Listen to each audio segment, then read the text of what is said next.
महागठबंधन में seat sharing formula जो है वो कंफर्म हो गया है। 9 सीटों पर कांग्रेस और 26 सीटों पर जो है वो राजद लड़ेगी। वहीं 5 सीटों पर वामपंथी दल जिसमें से सीपीआई एमएलए यानी भाकपा माले जो है वो 3 सीटों पर चुनाव लड़ेगी। इसके बाद आज जो है भाकपा माले के पालीगंज विधायक संदीप सौरभ को जो है वो चुनाव लड़ने के लिए यानी कहें तो मनोनीत किया गया है। उनको कन्फर्म कर दिया गया है कि अब जाकर नालंदा से जो है वो चुनाव लड़े। इसको लेकर के क्या कुछ कह रहे हैं संदीप सौरभ, सुनिए इस वीडियो में। नालंदा से इंडिया गठबंधन की तरफ से हम उम्मीदवार बने हैं।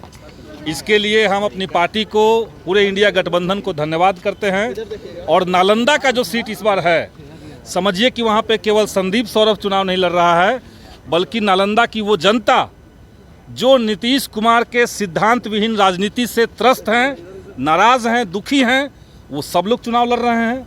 जिन शिक्षकों के खिलाफ नीतीश कुमार की सरकार लगातार साजिश कर रही है, उनको उत्पीड़ित कर रही है, वो तमाम शिक्षक चुनाव लड़ रहे हैं।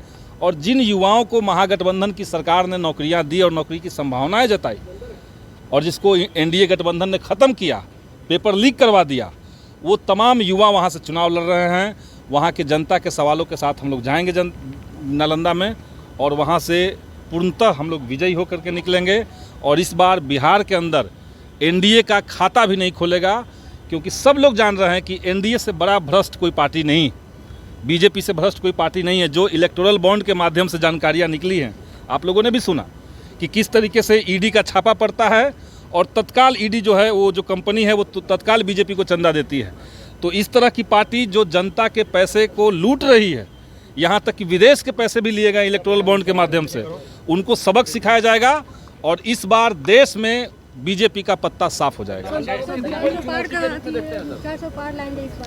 400 पार जो कहा जा रहा है वो सिर्फ एक जुमला है। जैसे उनका जुमला था 15 लाख दे देंगे रोजगार में सबके खाते में, जैसे उनका था कि 2 करोड़ रोजगार हर साल देंगे, जैसे उन्होंने कह दिया अभी बंगाल में जाकर के कि ईडी से जो छापा पड़ रहा है वो पैसा हम गरीबों में बांट देंगे।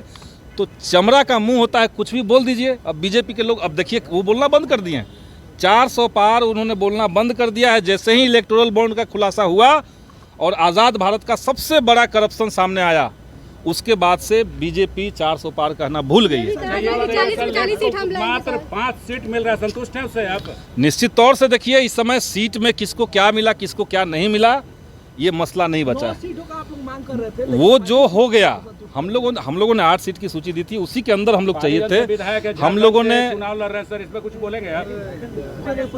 क्या कहेंगे? अब देखिए, ये पप्पू यादव जी की पार्टी को तय करना है, ये पप्पू यादव जी को खुद तय करना है। वो जहां से लड़ेंगे चुनाव जीतेंगे, क्योंकि इस बार अंडर करंट बहुत मजबूत है और बिहार सच में देश को चौंकाने जा रहा है। राजद ने पप्पू यादव के साथ कन्हैया कुमार का भी जो है सीट के साथ किया, इस पे क्या कहेंगे? कन्हैया कुमार को भी नहीं, हम क्यों कुछ कहेंगे और इंडिविजुअल क्यों इम्पोर्टेंट इतना हो सकता है?